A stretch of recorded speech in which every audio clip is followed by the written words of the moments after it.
Just welcome everyone.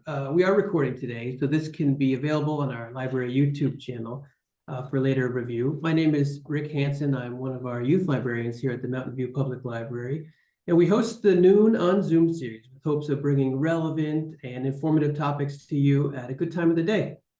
Matthew Torres is an IDEA specialist from the San Andreas Regional Center. IDEA, or IDEA, stands for the Individuals with Disabilities Education Act. We're grateful for his time today and for helping parents, caregivers, and even educators understand support and advocacy opportunities for children. Please send in the questions you have through our chat. We're going to save them and get to them just after the presentation, which should be in about 40 minutes or so. So, Matt, thank you so much for joining us again. I'm going to mute myself and turn it right over to you. Awesome. Thank you. Thank you for having me. Yeah, like Rick said, I work at San Andreas Regional Center. I'm the IDEA specialist there. So I help with a lot of school issues or IEP issues, or just teaching parents their rights when it comes to the IEP process, or advocating for their children. You can see my screen, right? Okay. So yeah, I started in 2012 as an aide, then worked my way up to a teacher. And I worked for an SDC class and emotionally disturbed program, and just fell in love with it. But I kind of knew that teaching wasn't probably the best path for me. So I decided to change things up and got a job at San Andreas. So now I get to teach the community about IEPs and the special education process. So that's a little bit about me. And here's the agenda today. So we're going to go over what is IDEA, the 6 principles, the parents' rights, very quickly my role, and then where to get support. Okay. So IDEA. So I'm the IDEA specialist. So it stands for the Individuals with Disability Education Act. And this is a federal law that makes available free, appropriate public education, and that's FAPE, free, appropriate public education, to children with disabilities throughout the U.S. and guarantees related services to those students. And related services is things like speech, OT, or APE to help the students. It used to be known as All Handicapped Children Act, but it changed in 1990, and then 2004 it was known as IDEA. So that's a little bit of the background. And before 1975, these students weren't allowed in public schools. They were in different schools or told not that they couldn't go to school. So in 1975, that was a big deal because it made a law saying that these students have a right to a proper education. So yeah, I like to just make sure everyone knows that, because it was, these students need to be educated with general education peers. So so there's 6 principles of IDEA. It's IEP, the least restricted environment, FAPE, appropriate evaluation, parent participation, and procedural safeguards, which is your guys' rights, parents' rights. Okay. So that's a very, very fast, quick version of IDEA and the principles. And I'm going to go over each principle really quickly and tell you a little bit about it. So principle 1 is the IEP. This is basically the plan that your student has, which addresses the needs of the student and what kind of services and support they'll receive. And this is all done through an assessment, multiple assessments, to figure out the need the student needs to be successful. So it stands for Individualized Education Plan or Program. It's specifically for a child who needs special education services because they have a disability that impacts their learning. The goal of the IEP is to outline how the school will support your child's unique learning needs and help them succeed in school. So and big part of this that you should remember is that this is a legal document. The IEP needs to be followed. What is written in there needs to be followed. If a student, it says, has to have a one-to-one aid, has to have speech services 30 minutes a week or therapy, then that has to happen. And there can't be an excuse of funding or resources to say that the student cannot have those services. So if you ever hear, we can't afford it or we're hiring, that's not an excuse. It needs to happen. And that's what I hear a lot too, working at San Andreas. It's part of the law that if it's written in there, it's a legal document and it has to happen. So the steps are recognizing the need, requesting for an evaluation, which could be its own training, requesting evaluation. You have to do it in writing. Write your suspected disability, so what's going on with the student, where you're seeing the need, and use as much detail as possible. And this triggers more assessments for the student to give a better look at the student's needs. And then there's evaluation, eligibility. If your student falls under one of the 13 categories, and then they create the IEP, and then implementing the IEP, of course, is teacher, and then review and update. So every IEP has to be updated annually, at least annually, and should be students should be reevaluated every 3 years. So every 3 years, they give all those same assessments again to see if basically to see if the student still needs these services and support. And then they add or take away whatever the student needs. So general information, it's a team effort. As a parent, you're a crucial part of the team. You have a valuable insight about your child's needs and strengths, and that's very important to tell the team all the strengths and your concerns. A lot of times I see parents go into these IEP meetings and be intimidated to share your concerns, but that's all part of the process. And it's better to have these concerns documented and put in the IEP than to not say them, because later parents are calling me and saying, oh, but I was concerned about the speech minutes, you know, and that's a good time to bring that up as the parent concerns, and then they have to address it if it's in the IEP. Okay, so that's the IEP. So to get one, you need, you know, to be assessed, you need suspected disability, let the school know, put it in writing, evaluate, and so on. So that's the IEP. The second one is least restricted environment, which is LRE. You're gonna see that everywhere. And it's a principal in special education that ensures your child with a disability is educated in a setting that's as close to a regular classroom as possible.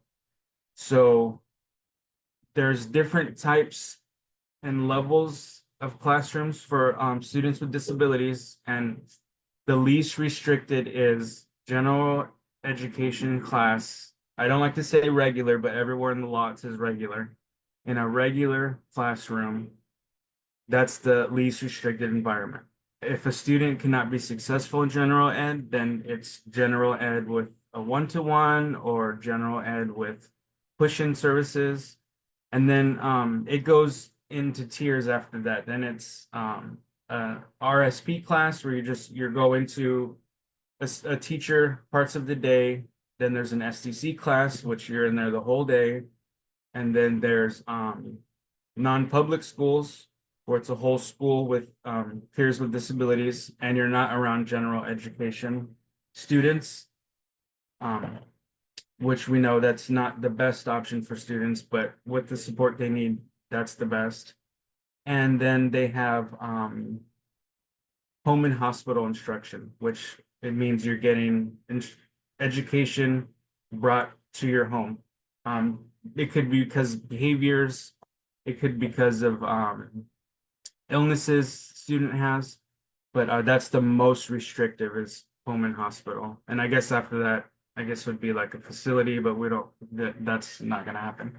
So your student deserves to be in the least restrictive environment, and you should always push for general education with push-in or a one-to-one or you know, whatever you feel the student needs to be successful. Sometimes they need STC class, and that's fine. It just all depends on the student. So, but the aim is for the least restricted environment.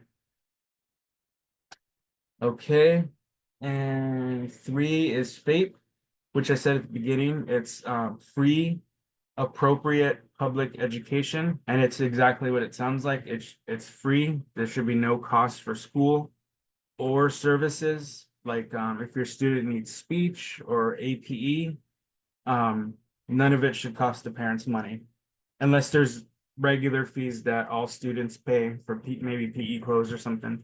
But for the services, they're not supposed to pay. You're not supposed to pay. And appropriate, that means it's specifically for that student. It's tailored to their needs, which is written in the IEP, what kind of support they need. And public, so this is the public school system. Sorry, it's my cat. And that just, yeah, that's public school system. They should receive this support in their regular school environment alongside their peers as much as possible. So getting that inclusion is very, very important at their neighborhood school. And like I said, once your needs are past that, then you have to go to a certain school maybe, or a certain program, and that might be outside your district, and that's a whole other issue. Then they have to provide transportation. Yeah, this is pretty self-explanatory. So if any family's paying for anything as in support, you're not supposed to. This goes for technology. If your student needs an AAC device, that has to be provided by the district. Parents can pay for their own. I've seen that, but through their own insurance, but the district is supposed to pay for it and can pay for it and should pay for it. So yeah, that's another right that I'm working on with parents, because a lot of them don't have the resources to buy an AAC device. So letting them know that the school should provide that is really important. Okay, and then the 4th, appropriate evaluation. So this is basically the team that gives the evaluation needs to be knowledgeable and trained. And I think this became a law because obviously students weren't being assessed the right way, or being it was culturally biased, and there was a lot of Black and brown students that were being placed in special education just because of the way they looked and off of IQ tests. So they made this part of the law, saying that you have to understand your child's needs. Evaluations are carried out by professionals who use various tools and methods. So it's not just one test. So to make sure your child gets the right kind of support. Without a proper evaluation, it's hard to know what specific help they need or how to provide it effectively. So there's a referral, the assessment, then the evaluation report. So as a parent, you'll provide valuable insight into your child's behavior, struggles, and strengths, which help create a fuller picture of what your child needs. So this is part of the IEP too. This is all part of it. So in the IEP meeting, they'll go over the evaluations, or if this is an initial for the little kids, they'll go over what category of disability your child falls under, like autism or intellectual disability or emotional disturbance. There's 13 of them. So yeah, you have to be assessed by knowledgeable and trained staff. That's very important to know. And not the front desk ladies at schools, because a lot of times front desk secretaries will say things like, he looks fine, you know, let's give it a year. That's that's not okay. If you're saying that your child is having a need or needs extra support, you need to put it in writing and just hand it in. Because I've seen sometimes where they'll kind of negotiate with the parent. And you're right, is if you have a suspected disability, you are guaranteed an assessment. So, but you have to put it in writing and use a lot of detail. The next one is parent participation. That's exactly what it sounds like. This is, you know, attending the IEP meetings, you know, signing within the time limits, communicating with the team, you know, being involved in the IEP meetings, you know, giving your strengths, giving your concerns. So this is a very important part, and this is something that I'm really working on too, because parents don't feel like they're part of the team. They think it's you know, parents versus administration. And you know, I know sometimes that is unfortunately what does happen a lot of times, but you know, in the beginning, I think it's a good idea to remember, you know, you're all there for your students and to work together as best as you can. I know it's hard sometimes, and no one has the perfect situation the whole, you know, entirely of your students' school years, but you know, I always like to say, you know, just to try your best and look at it from their point of view. And if something does go wrong, you should bring it up and not be intimidated, which I know is hard, but it's for your students. And you know, just making sure that those concerns get put into writing is very, very important. So parent participation's the fifth one.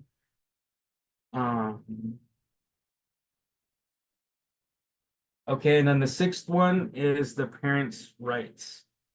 They're also known as the procedural safeguards. So it's like a set of rules designed to protect your rights and ensure that the IEP process is fair. These are the rights and protections given to you and your child during the special education process. They make sure you are informed about decisions being made and give you a way to address any concerns you might have.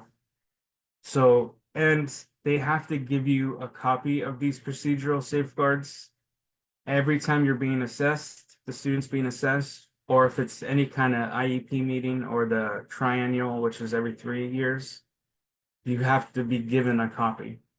And if you don't understand something in there, you have the right to ask and have it explained to you. As when I was a teacher, a lot of times parents didn't want it anymore because I taught upper elementary and middle school, and they have been getting that document for many, many, many years. But I think it's important to still know what's in there, review it. If you've never really were explained what some elements were in there, I would ask, make sure you understand. And we're gonna go over a couple of them here too.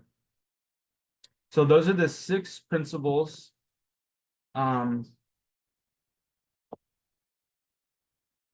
Okay.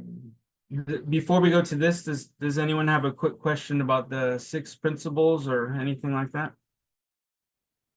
I didn't know if you were going to go over the least restrictive environment a bit more in detail, but I was curious if you could go over the different levels again. Yeah, I could, for sure. Thanks.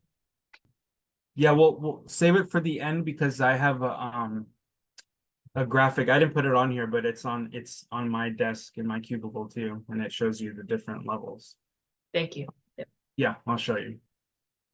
Okay, so I also had a question. yeah. I'm wondering the evaluation of your child, is that something that the school is responsible for, or do you find an outside evaluator to figure this stuff out. Yeah, no, it's your school. It's your school. If you Okay. don't agree with the results of the assessment, you have the right to an independent evaluation provided by the school still. They have to pay for that too. Okay, thank you for that But information. yeah, no problem. But just, but it is a process, and a lot of times school districts don't like to do that because it's another expense for them. So I've seen sometimes they'll take the parents to court to show evidence that their assessment was appropriate. So it is a process. It is, kind of hard to get it, but it is part of your right if you don't agree with those results. And you mentioned they happen every 3 years. Is that like a minimum requirement, or can you request for more often, like more frequent evaluations? Yeah, you can request at any time, but you have to show the school why you feel like they should be reassessed sooner than the 3 years. So if there's something going on academically or with behaviors, or you're noticing something really different happening with your child and you feel like they should be assessed, then you can request it, yeah. Thank you. But if not, yeah, it's gonna be every 3 years with an annual every year. And then when they fall in the same, they combine the annual with the triennial and just have a long 3-hour meeting. So what if you did choose to use an outside assessor? Would the school accept that, or do they then reassess your child with their person? They still have to reassess. They're still gonna do it. And I've had parents bring in the results, but it depends on the district. Some districts will, happily take that info and, look at it and kind of put it up against theirs. But I've also seen some districts say that we're not gonna use that information. So it all depends on the district. Legally, I mean, part of the IEP is just gathering records and information. So I mean, I can see why they have to allow it, but to put it in the IEP, I don't, that's up to the district. And they're all different. I've seen some gladly accept, say, yeah, we'll take a look at anything, but so it just depends. Thank you. You're welcome.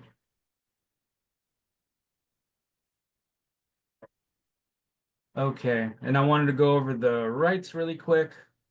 So this is a very, very simplified version.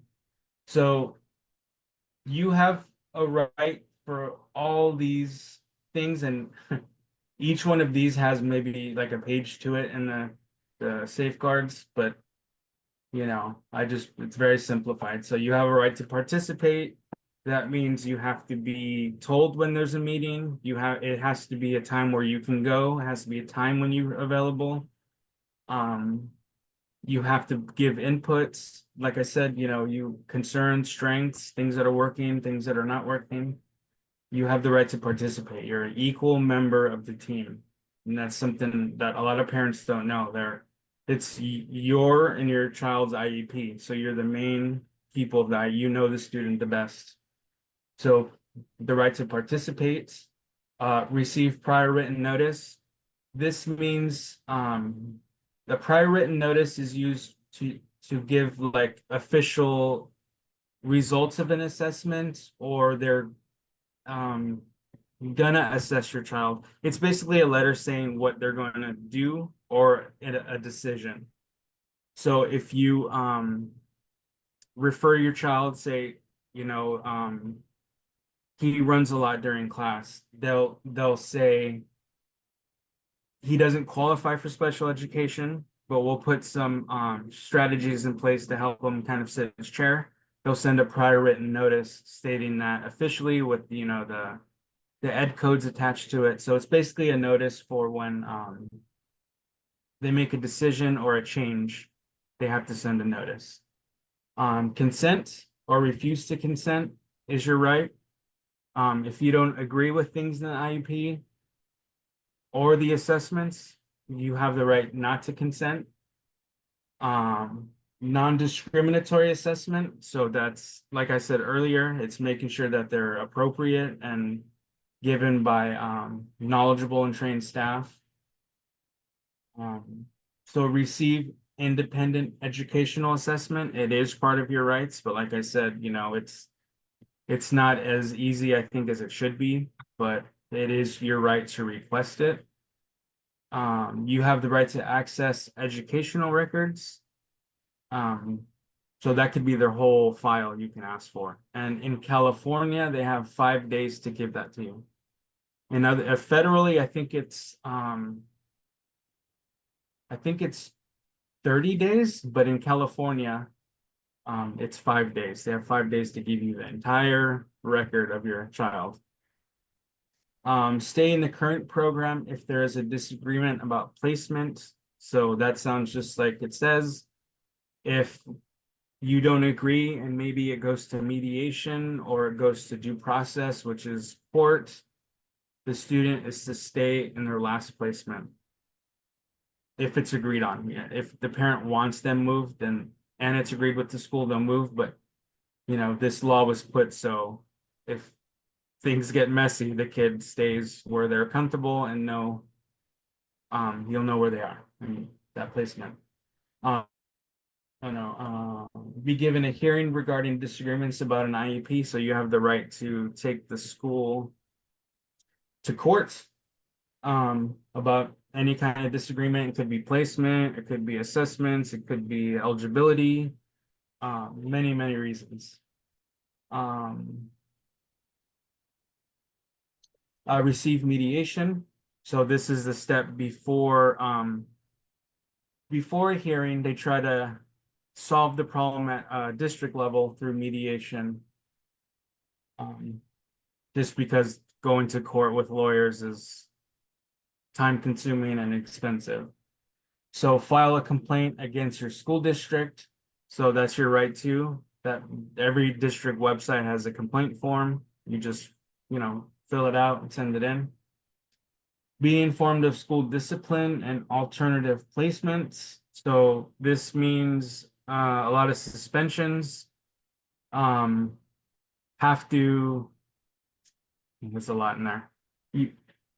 When you get suspended, they have to make sure that it was because of your disability. If it's because of the disability, you don't get suspended. But if it's not, it's an action outside of your disability, then you can be suspended up to 10 days. And then after 10 days, they have to have an IEP meeting, and you might have to change the placement of the student because of that. But there's a meeting first. And then to be informed of policies regarding children who attend private schools. This is just if you're curious about private schools, or they're telling you they want to send your child to a private school, or they're called non-public schools, then you have the right to be informed about that. So this is very quick. There's a lot of information in between these bullet points, of course, but I can't go through them all. I wish I could. And I wrote some tips so that parents should know that parents don't have to sign the IEP at the IEP meeting. They can request a draft copy with the notes page included to read on their own time. I think this is a really good idea because the meetings happen and sometimes parents are overwhelmed with all the information. And they end up signing but not agreeing to some things that they read later on. So I think in my opinion, I think it's a good idea to say, let me read it first, let me go home, write down any questions you have, read it slowly, page by page. And then if you agree with everything, then sign it. Parents also have the right to have the IEP translated in their native language, which is really important.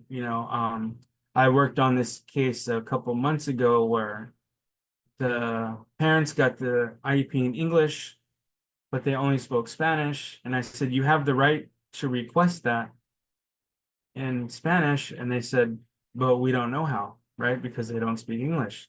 So this has to be said during the IEP meeting, that they need a copy translated to their native language. And the last tip is to document everything. Every in-person conversation should be followed up with an email. All requests of parents by any staff should be in writing or emails, so there's a record. Encourage parents to start a records binder or folder, print emails and any documents from school, including responses. Even if a family has a good relationship with the school or the teacher, records should still be kept. This is just important because a lot of teachers will give information before school or after school, and sometimes it's really important information. So that needs to be followed up by an email, or you can ask, can you just throw that in an email for me? And then so you'll have a record of it. These are just my opinions.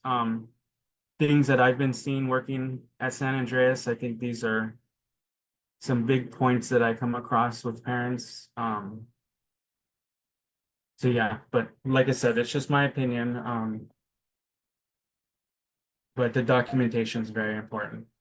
Can I ask a question? Yeah, Who is in these meetings? So like who should we expect to see when we go into this meeting? yeah. It's the special ed teacher, one general ed teacher, one administrator, and any services your child gets, like speech or OT, those teachers should be there. And the parents and the student. And you're able to invite anybody who has like knowledge of your student. They're allowed to come to the meeting too. I've been to IEP meetings for our clients at San Andreas, just to help and make sure everything's going okay. So yeah, you need those core people. You need a general ed teacher, the special ed teacher, admin, which is usually the principal, right? And then any services, especially if it's a triennial, those people should be there giving their reports of their assessments, and the psychologist should be there. So the triennials are the big ones. That's when there's 12 people there probably, all, talking about their portions of the IEP and their assessments. And if any of these people can't make it to the meeting, they'll do an excusal form, but you have to sign it and be okay with it. And if you're not, then they have to reschedule the meeting.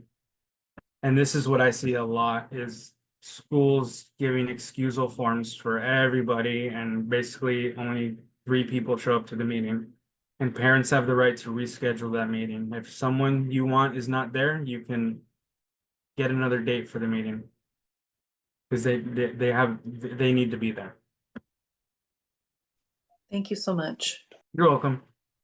Yeah, I see that a lot. That I'll go and see the excusal form with 4 or 5 names on it, and I'm like, you need to just reschedule at that point.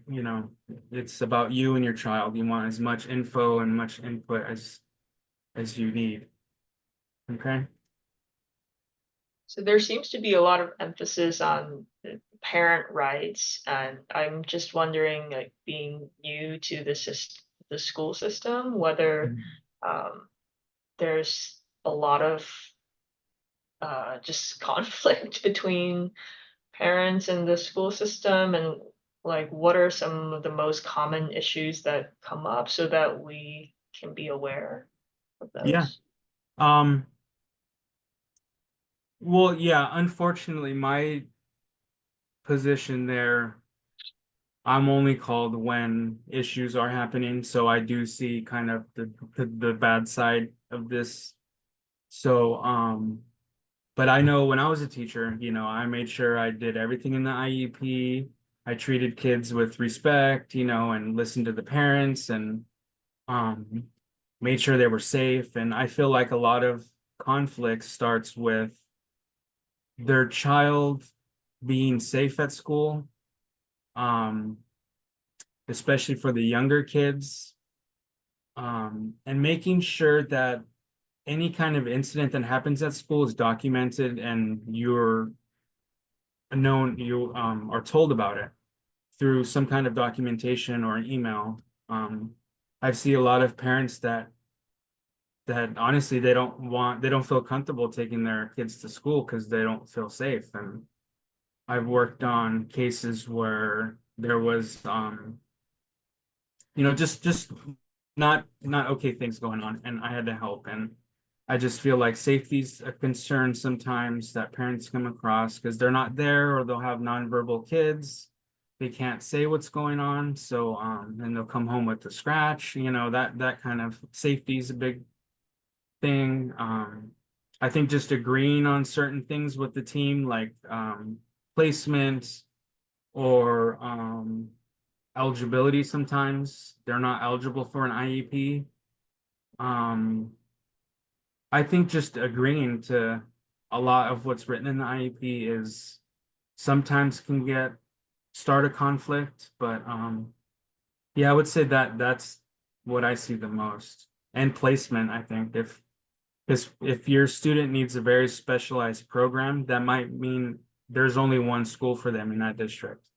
And if the parents don't like it, then there's really no other option. Sometimes because they can't bus a child, more than an hour from the home, or else that's too much traveling. So placement is also an issue too. Okay. But I'd say if I mean, I know it's really hard sometimes, but just trying to work with the team as best as you can, and just be understanding, and just making sure that your concerns are heard and written down, I think is a good start. What is the And- process if you feel like you're not getting the proper response? Like if I don't feel my child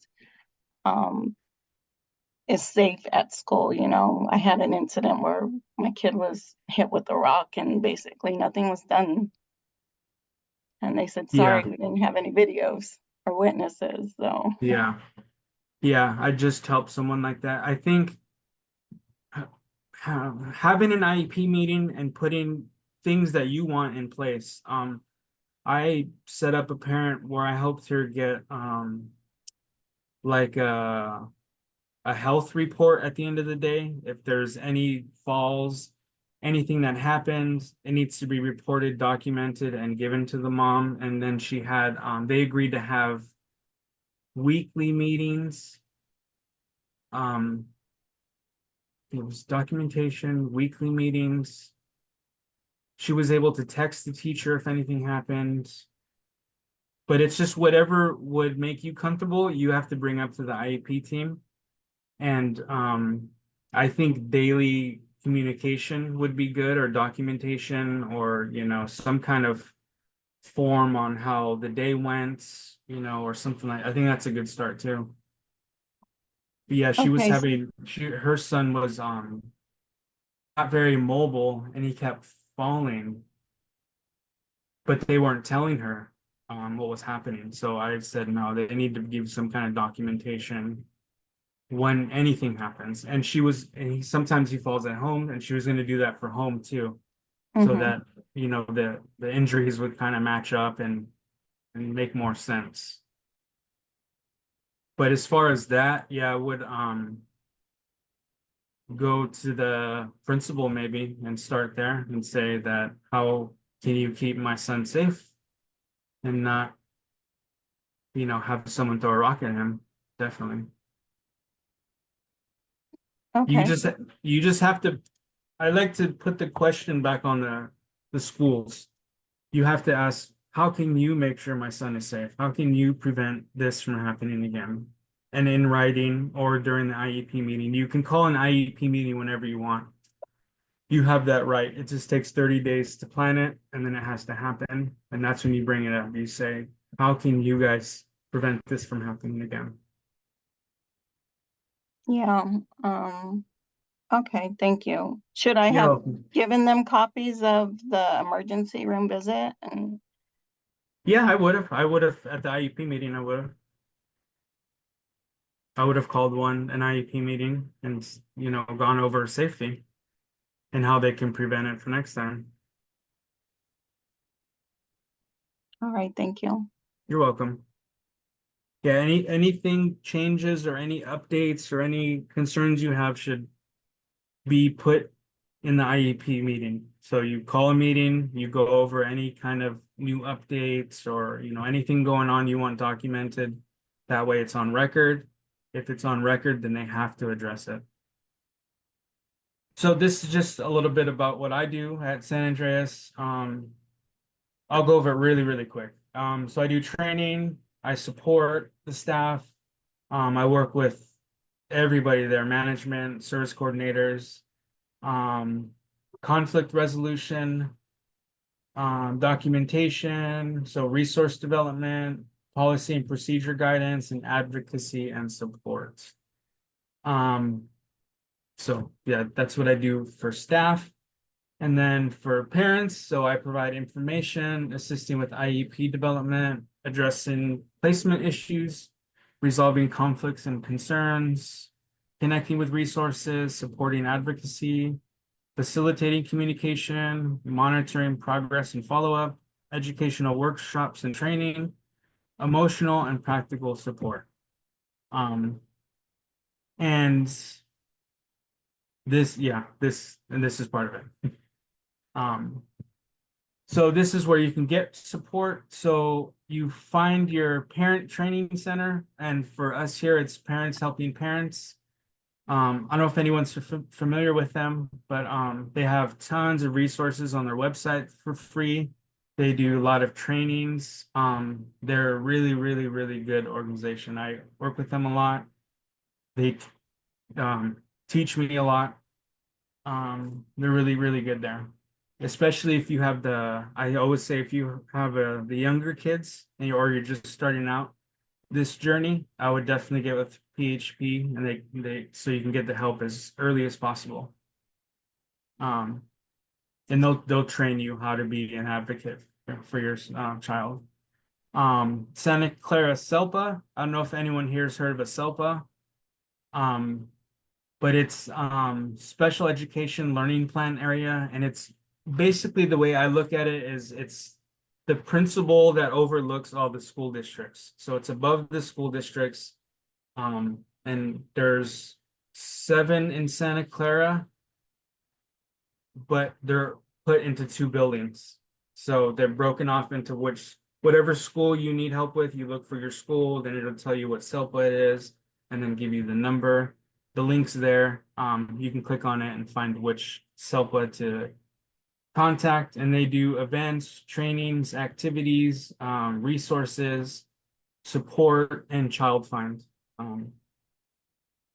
which is seeking out and finding children with disabilities is part of their job. But they help weigh the bigger issues, like when you've gone through the district and you're not getting the results you want, I would go to the SELPA. It's like their boss, kind of, the districts. The Santa Clara County Office of Education. So, they do have a big special education department. They have early start, childcare planning and support, and a lot of stuff. If you've been to the website, it's a huge website. A lot of stuff. Sometimes I get lost on there too.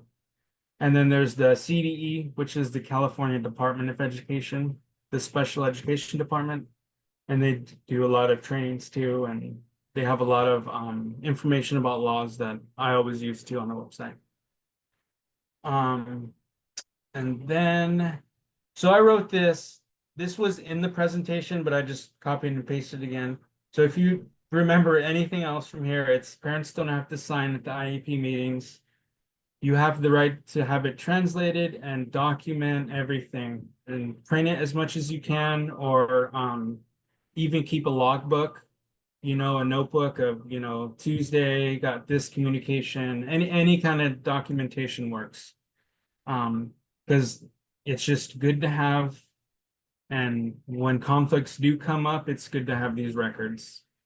And, I don't mean to scare parents, and, I think there are really good where the relationship is really awesome and your kid's getting all the support he needs.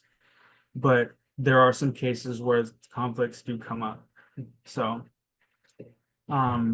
so please remember those. And here's my contact information and the website with all of our information on it. I helped find this information on this link, and our executive director put it on the website for me. Matthew, thank you so much for all your time and Yeah. speaking with everybody and answering so many questions throughout. I want to also spend a few more minutes while we have Matthew here to ask everyone if there are any other questions, or we can probe him and his expertise. I remember you any mentioned questions? that you wanted somebody asked to review the different levels again. Oh, something yeah. that we were Yeah. talking about early on. Let me find it really quick. Yeah, and I remember you mentioned you had a chart at your desk, but perhaps there's something Yeah. in the document. Any other questions while I'm looking for it? I had one question. Yes. With regards to an IEP where a student may have maybe extra time to do certain things, when it comes to like state testing and stuff, are those accommodations communicated? Because I've had in the past where my daughter was taking a test and they're like, sorry, no, it was like a proctor there, and they're like, no, you don't have extra time, and that was it. How is that coordinated with the schools? Yeah, in the IEP, there's a whole section about state tests. So it'll say what state tests you'll be taking, if they're gonna be the regular ones or if they're gonna be alternate ones. And if they take the one everyone else is taking, what accommodations they'll need for that student, and they have to be listed. So there's you'll see the section under state tests, it'll say accommodations, and then it'll list everything like more time or bigger print or separate location. And then those, since it's in there, it has to be done. But is So that something that I have to like know the state test is coming and then get it set up? Because I feel like, well, maybe I made the mistake of assuming that it would be done, and yeah, when it happened, it wasn't. yeah, it should be done. It's none of your responsibility to make sure that accommodations are happening. When it's time for state testing, I know the teachers have to upload the accommodations into this website that the state runs to make sure that those proctors do know. So it must be some kind of issue between getting those accommodations uploaded somewhere. But yeah, I would definitely bring that up then and say how this year, how is it going to be different, and how is she going to get her accommodations? All right, thank you. You're welcome. Let me share this. So this is what I have on my wall. You guys see this graph here? Yes. we see, Okay. Yep. So you see here at the top, so it's a regular classroom with general education teacher, and the most restricted is residential or institution care or hospital. So somewhere on this graph, if your child has an IEP, is somewhere on this graph. And the least restrictive means how high up the student can go with still learning and getting the support he needs. So it could be general ed classroom, a regular classroom with accommodations or modifications, or with pull-out services, or the separate classrooms, which is the STC class. And then the separate school or home or hospital. How do we know what accommodations are available to us? Is it like at all of the items listed here, like looking at the accommodation modifications and also the services, are they all available? No, it's based off the assessments and based off of the need. So if, a student has issues speaking, and articulation, so that student will have speech But if that's the only thing, then they'll just have speech, or if there's academic learning or behavioral, then that they add on these services with what the child needs.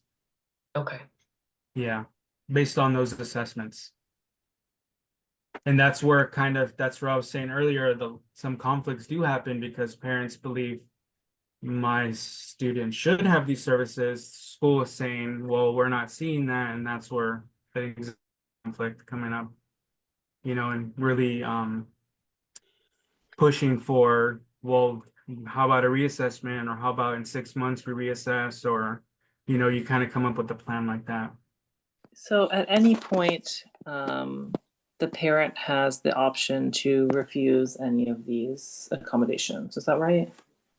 The accommodations, yeah, I mean, you can refuse, anything in the IEP, but accommodations I would not opt out on, because those are what supports your student in learning. Those could be anything from, a tech device for communication, or icon cards on this table, or bigger print books. So you can, if you don't agree with them, but they're there to help the student. Thank you. You're welcome. And Matthew comes to us with a great background as a teaching special ed. Yeah. And so in this role, he certainly brings all that expertise. And Matthew, I wonder if you could show us the website for SARC. Oh yeah.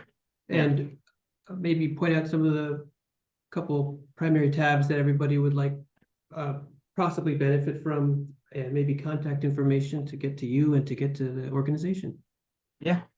So do you see this new Yes. page? Yes. Okay. Yeah. So you go to the sarc.org, under caretakers, there's school information. And this is all the resources I put together for our executive director. His name is Javier. And he liked it so much he put it on the website. So each Nice. one is a link you can read. There's Parents Helping Parents, or we serve 4 different counties. So you'll see different counties listed on here, but ours is Santa Clara. Free to low-cost attorneys. There's IEP guides and help, understanding IEPs, parents' rights. When you do get to due process and mediation, there's information on that. Parent training centers, because for different counties, they have different, in Santa Cruz, they have the SPIN network, and Monterey has a different one. Transition guides, and then the laws. But I mostly work with the service coordinators. So if you have a service coordinator at San Andreas Regional Center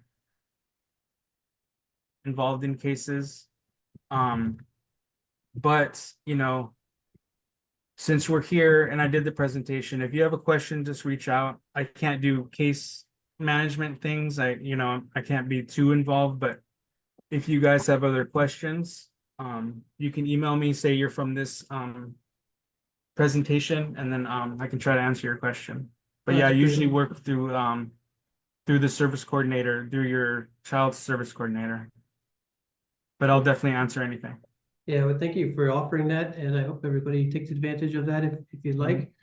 And I really want to extend a great thanks to Matthew for being here and taking time out of his day and preparing for this. He and I have been in contact for quite a while, and we're so glad he's finally here and that our residents in Mountain View can benefit from all his expertise. Thank you, Matthew. Definitely. You're welcome. And thank you again. And this, we have recorded this, as I mentioned. We'll put this on YouTube on our channel for others to review if you'd like. And our next Zoom at noon will be Thursday, September 19th, talking about calmer connections, supporting your anxious child. Thank you again, Matthew, and thanks to our attendees today. Thank you. Have a great Thank you, day. guys.